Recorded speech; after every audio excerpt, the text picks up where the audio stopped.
Welcome to week one. This week, we get started with two terrific scholars. In the beginning, the first person you'll hear from is David Bates. Dr. David Bates is a professor of medicine at Harvard Medical School.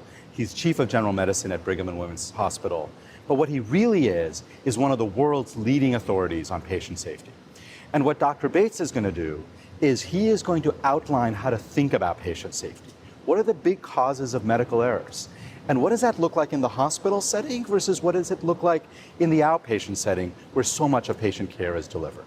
And then David is going to walk us through the data on how often these things happen, how we might prevent them. Most of that data comes from high-income countries, and that's where we will begin. But then we will shift over to talking about what we know on these issues in low and middle-income countries. After we're done with Dr. Bates, we're going to switch to our second speaker, our second expert of the week, and that's Dr. Madhu Pai. Madhu is a professor at McGill. He runs their global health program. But what Madhu really is one of the leading authorities in the world on tuberculosis. And what Madhu is going to do is walk us through TB as a case study for thinking about quality. How do we diagnose TB, and where do we get it wrong? How do we treat TB?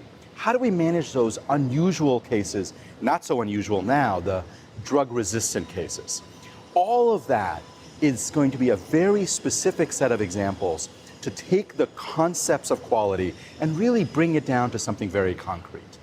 Between what you're going to hear from David, what you'll hear from Madhu, and the readings of the week, my goal is, at the end of this week, you'll have a good understanding of how to think about quality and some specific examples of where it applies. So thank you for joining us. See you in a week.